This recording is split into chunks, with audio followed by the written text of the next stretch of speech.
जय भीम, नमो बुद्धाय. आजच्या धम्मलिपीच्या वर्गामध्ये आपल्या सर्व विद्यार्थ्यांचं सहर्ष स्वागत आहे. कालच्या अभ्यासांमध्ये आपण स्वरांमध्ये कालखंडानुसार कसे बदल होत गेले ते अभ्यासलेलं आहे. तर आज आपण आजच्या अभ्यासामध्ये व्यंजनांमध्ये कसे बदल होत गेले ते अभ्यासूया. तर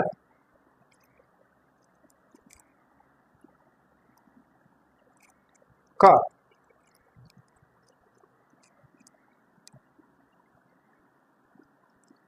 क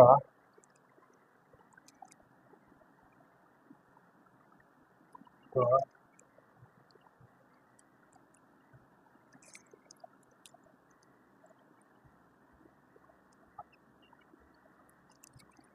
कनिष्ठ कालखंडामध्ये असा दोन प्रकारे आपल्याला इन्स्क्रिप्शन मध्ये क आढळतोय. वाकाटक मध्ये सुद्धा अशा पद्धतीनं हे आढळतोय आणि एक अशा पद्धतीनं बी आढळतोय. त्यानंतर गुप्त कालखंडामध्ये वरची रेषा आहे ती खालच्या बाजूला अशी वक्र झाली आणि त्याला हा अशी उभ्या रेषा आलेली आहे. चालुक्याच्या कालखंडामध्ये अशाच प्रकारे आहे, पण उभी रेषा खाली वक्र झालेली आपल्याला आढळते. कदंबांमध्ये बी सेम त्याच पद्धतीने क आपल्याला अभ्यासायला मिळतोय.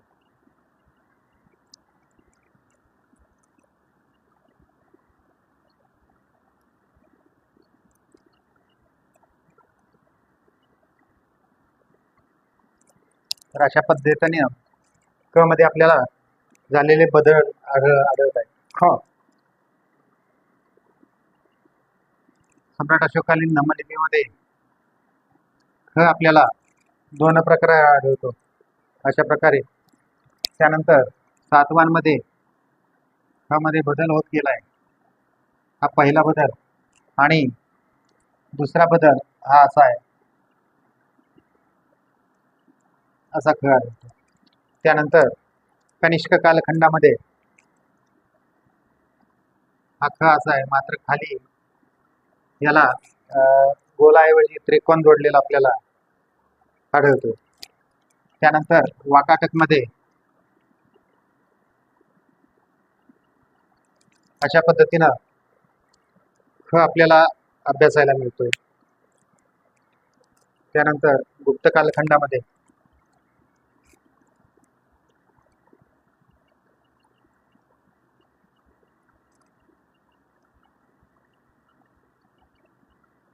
अशा पद्धतीने अभ्यासायला मिळतोय. गुप्तानंतर चालुक्यांच्या कालखंडामध्ये हा अशा प्रकारे आणि दुसरा प्रकार आहे तो अशा प्रकारे आपल्याला अभ्यासायला मिळतोय. कदंबांमुळे असा हा क्रॉस झालेला आहे. वल्लभींमध्ये अशा प्रकारे आहे किंवा अशा प्रकारे बी आपणास अभ्यासायला मिळतोय.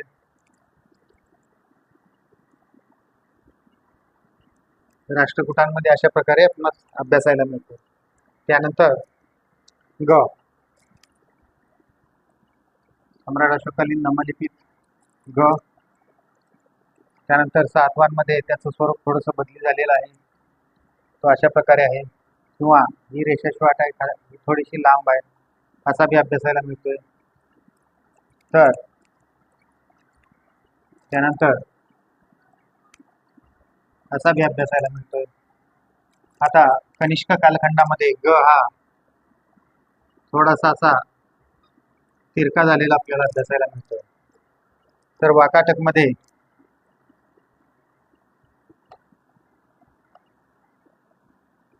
हा असा अभ्यासायला मिळतोय आपणास. गुप्त कालखंडामध्ये हा अशा प्रकारे अभ्यासायला मिळतो. तर चालुक्यांमध्ये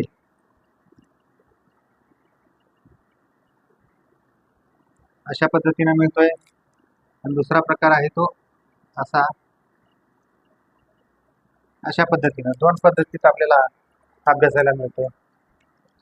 कदंबांमध्ये डायरेक्ट तो गोल झालेला आपल्याला अर्धगोल झाल्यासारखा वाटतोय.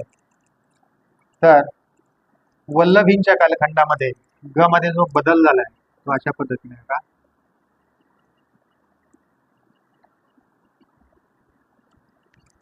वरच्या साईडला दोन्ही साईडला दोन टोके निघालेले आहेत. आणि दुसऱ्या दुसऱ्या प्रकारात वल्लभींच्याच कालखंडामध्ये अशा पद्धतीनं बी अभ्यासाला मिळतो. तर राष्ट्रकूटांमध्ये तो गोल झालेला अभ्यासाला मिळतो. त्यानंतर घ,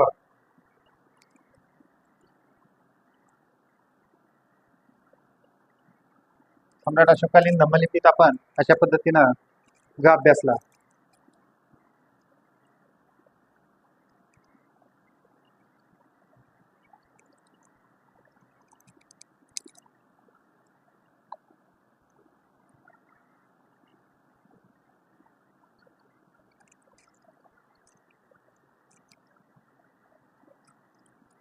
त्यानंतर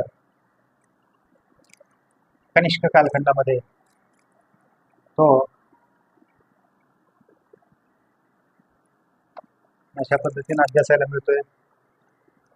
शिवाय तो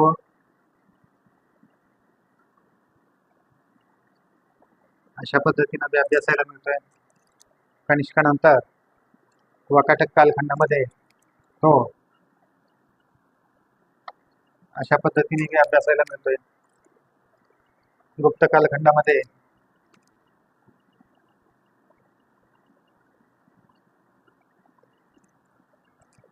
अशा पद्धतीनं चालुक्यांच्या कालखंडात तो एक रेषा अशी थोडीशी तिरकी झालेली आपल्याला अभ्यासायला मिळते. किंवा ही वरची एवढी तिरकी होऊन अशी बी आपल्याला अभ्यासायला मिळते. त्यानंतर कदंब कालखंडामध्ये कदंब कालखंडामध्ये ही रेषा पूर्ण तिरकी झाली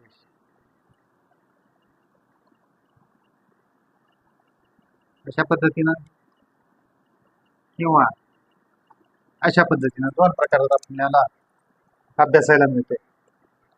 त्याच पद्धत वल्लभींमध्ये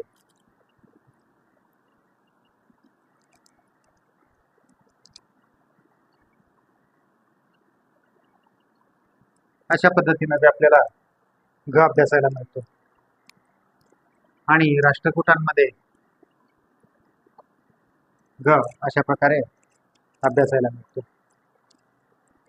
आणि हा जो ग आहे ड, हा वाग्मयीन ग हा आपल्याला इन्स्क्रिप्शन मध्ये कुठेही अभ्यासायला मिळत नाही. त्यामुळं हा आपण याचे वर्जन लिहित नाही, कारण हा पुढे कुठल्याही शिलालेखात अभ्यासायला मिळत नाही.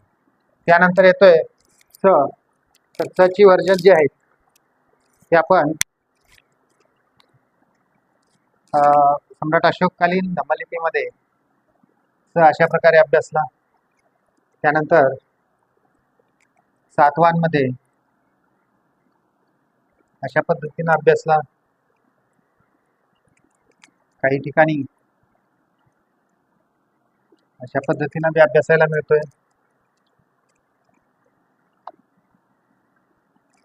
स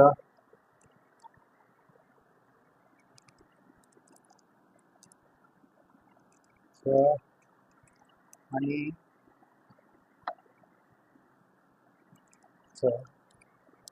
गुप्त कालखंडामध्ये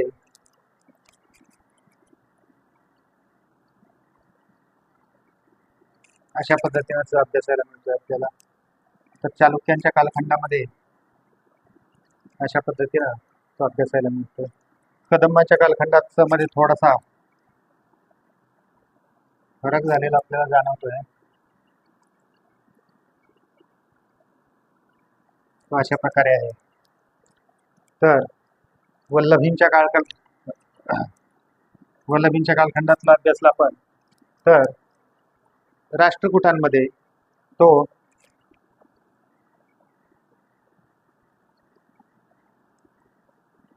दोन प्रकारात आपल्याला अभ्यासायला मिळतो. त्यानंतर छ छ छ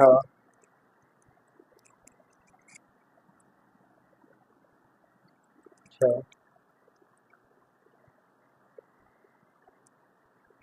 कनिष्क कालखंडातला झाला. त्यानंतर वाकाटकमध्ये तो आपल्याला अशा पद्धतीने अभ्यासायला मिळतो. वाकाटक नंतर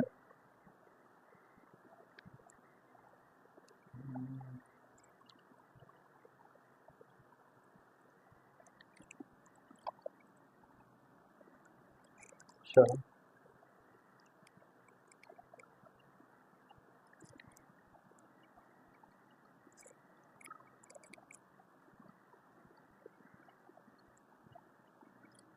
श आता इथं कदंबांच्या कालखंडामध्ये श मध्ये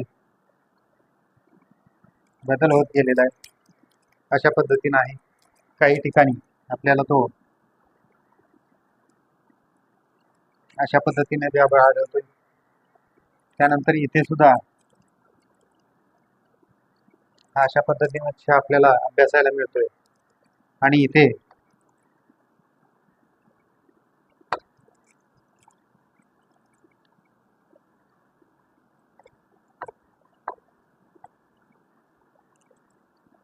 अशा पद्धतीनं श आपल्याला अभ्यासायला मिळतो. त्यानंतर ज ज ज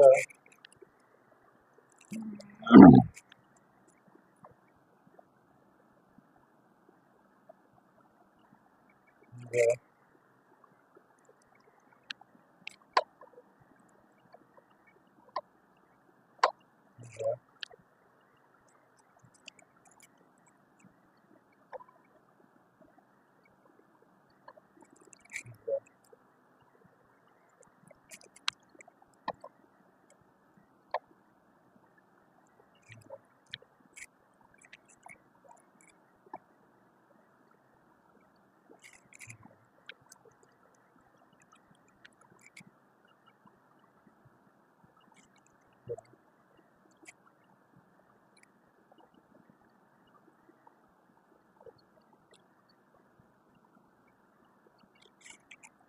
त्यानंतर झ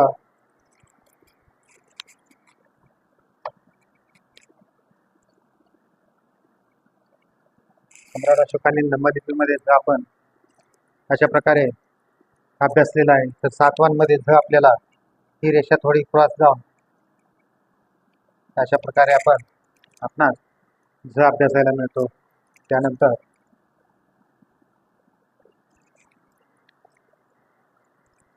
आणि वाकाटक कालखंडामध्ये आपल्याला ही रेषा सरळ आहे आणि ही थोडीशी अशी क्रॉस त्याला जॉईन झालेली आपल्याला झ मध्ये अभ्यासायला मिळते.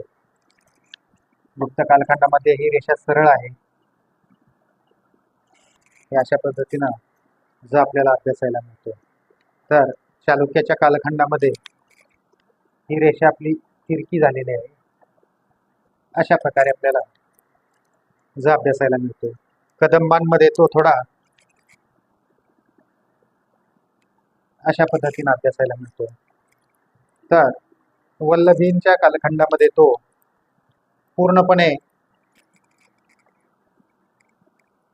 अशा पद्धतीने अभ्यासायला मिळतो. तर राष्ट्रकुटांमध्ये तो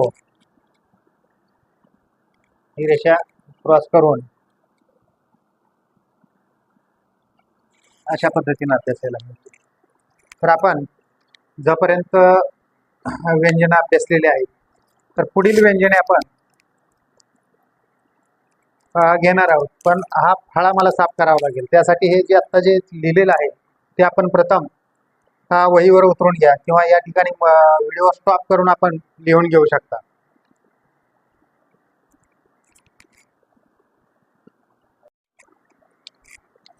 त्यानंतर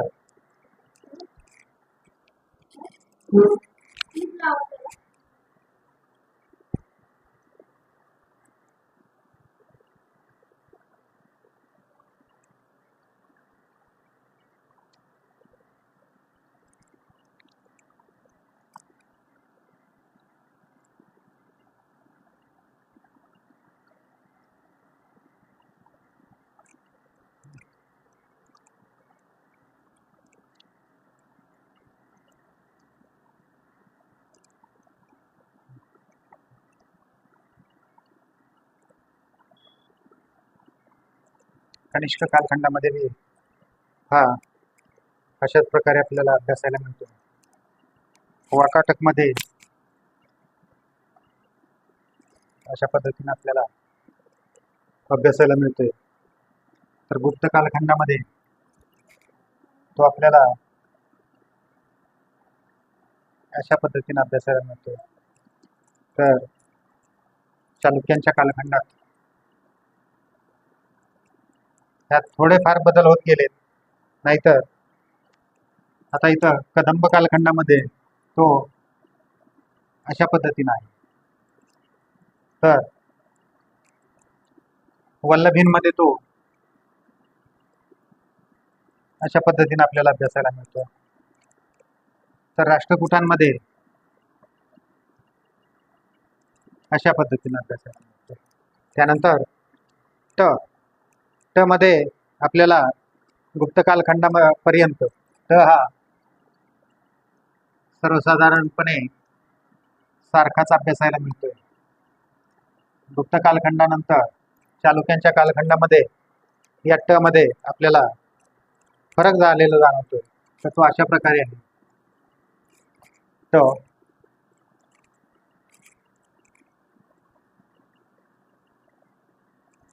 हा ट अशा प्रकारे इथं चालुक्यांच्या कालखंडात आपणास अभ्यासायला मिळतोय. त्यानंतर आणि तुमच्या वल्लभींच्या काळामध्ये ट जो आहे तो अशा प्रकारे अभ्यासायला मिळतोय आणि राष्ट्रकूटांमध्ये तो अशा प्रकारे अभ्यासायला मिळतोय. त्यानंतर आपण ठ अभ्यासत असताना ठ मध्ये कुठेही बदल झालेला आपल्याला आढळून येत नाही. थोड्याफार आकारांमध्ये बदल झालाय, कुठे लंबगोल काढलाय तर कुठे पूर्ण गोल काढलेला आपल्याला ठ च्या बाबतीत अभ्यासायला मिळते. मात्र कदंबांच्या पुढे असा बी ठ आपल्याला आढळतोय चालुक्य कालखंडामध्ये. तर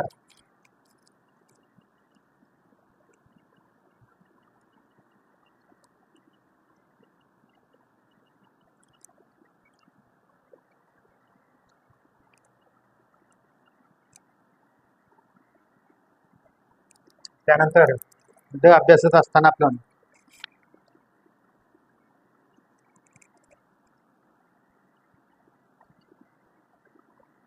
अशोककालीन ड, त्यानंतर सातवाहनकालीन ड, सातवाहनकालीन ड नंतर कनिष्क कालखंडामध्ये तो काहीसा असा अभ्यासायला मिळतोय. कनिष्क नंतर वाकाटकमध्ये ड मध्ये फरक झालेला आहे, तो अशा प्रकारे आहे. काही इन्स्क्रिप्शन मध्ये तुम्हाला तो अशा प्रकारे ड आपणास अभ्यासायला मिळेल. त्यानंतर गुप्त कालखंडामध्ये तो अशा पद्धतीने अभ्यासायला मिळतोय. तर चालुक्यांच्या कालखंडामध्ये तो अशा पद्धतीने अभ्यासायला मिळतोय हा ड. त्यानंतर कदंबांमध्ये ड अशा प्रकारे अभ्यासायला मिळतोय. वल्लभींमध्ये त्याच प्रकारे ड आपल्याला अभ्यासायला मिळतोय. तर राष्ट्रकूटांमध्ये तो ड अशा प्रकारे आपणास अभ्यासायला मिळतोय. आता ढ ढ या व्यंजनामध्ये थोडाफार बदल झालेला आहे, नाहीतर ढ ढ हे आहे असंच आहे ढ. म्हणून आपण शब्दप्रयोगामध्ये ढ चा वापर करतो, कारण ढ मध्ये कुठलाही बदल जाणवत नाही.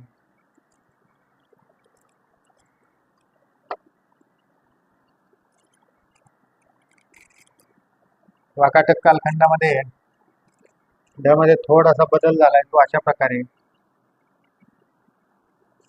हा ढ आपल्याला असा आढळतो वाकाटक मध्ये. किंवा ही रेषा थोडीशी तिरकी झालेली आहे, अशा पद्धतीने ढ आढळतो. इथे आपल्याला गुप्त कालखंडामध्ये ढ अशा प्रकारे आढळतोय, काही ठिकाणी अशा प्रकारे ढ आढळतोय. तर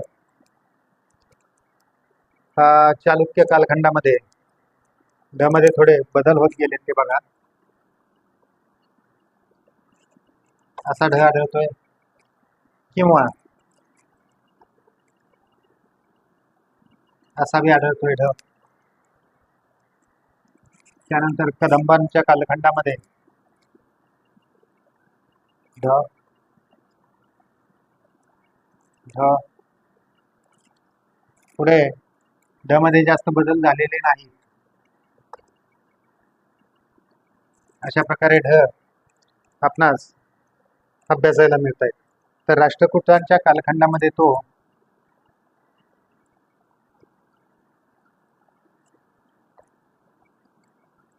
अशा पद्धतीनं बी ढ आपल्याला अभ्यासायला मिळतो. त्यानंतर न सम्राट अशोककालीन नमलिकेतनं आपण असा अभ्यासला तर सातवांमध्ये बी थोड्याफार प्रमाणात तसाच न आहे. तर कनिष्क कालखंडामध्ये न मध्ये ही खालची रेषा थोडीशी वक्र झालेली आपणास आढळते, वरची रेषा ही सरळ आहे. त्यानंतर वाकाटक कालखंडामध्ये न ही रेषा अशी खाली आली, त्यानंतर अशी जाऊन ही अशी झाली. हा एक न आढळतो. आणि दुसरा न जो आहे तो अशा पद्धतीने आढळतो. ही वरची रेषा वक्र आहे, खाली गाठ मारून रेषा दिलेली आपल्याला आढळते. तर गुप्त कालखंडामध्ये अशा पद्धतीने आढळतोय. आणि चालुक्यांच्या कालखंडामध्ये खालची रेषा अशी खाली क्रॉस आणि वरची रेषा सुद्धा अशी खालच्या बाजूनच क्रॉस आहे, अशा पद्धतीने आढळतोय.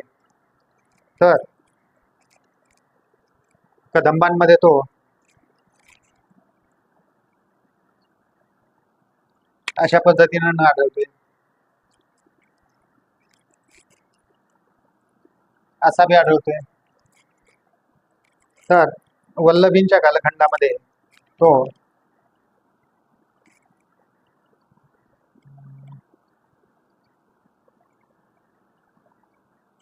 असा न आढळतोय किंवा असा बी आढळतो.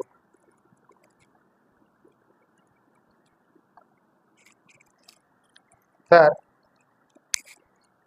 राष्ट्रकूटांमध्ये तो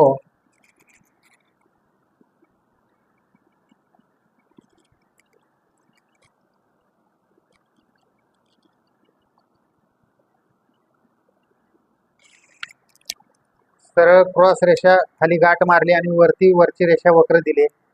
तर दुसऱ्या वर्जनमध्ये सेम तसंच, फक्त वरची रेषा न काढता त्याला साईडला रेषा काढलेली आहे. आता थ मध्ये जे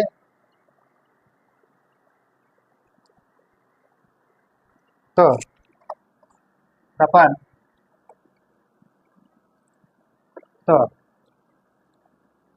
सम्राट अशोककालीन ब्रह्मलिपीमध्ये आपण असा अभ्यासला किंवा असा अभ्यासला, दोन प्रकारे आपण अभ्यासलेला आहे. तर सातवांमध्ये असा बी अभ्यासलेला आहे, काही ठिकाणी तो असा बी अभ्यासलेला आहे, तर काही ठिकाणी मध्ये तो असा बी अभ्यासलेला आहे. कनिष्क कालखंडामध्ये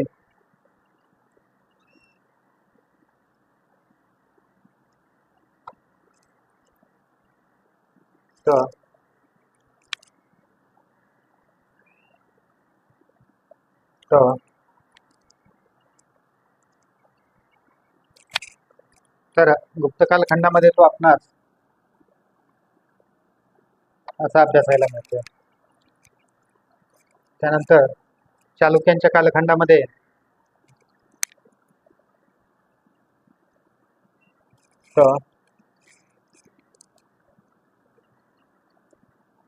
असा बी अभ्यासायला मिळतोय.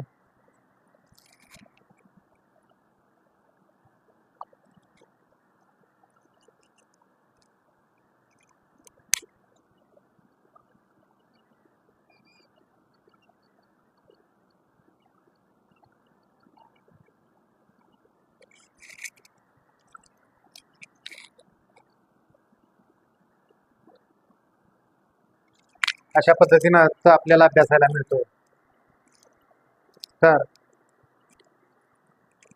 आज आपण तपर्यंत पूर्ण केलेला आहे. राहिलेल्या व्यंजनांचा अभ्यास आपण उद्याच्या अभ्यासामध्ये घेऊ. जय भीम, नमो बुद्धाय.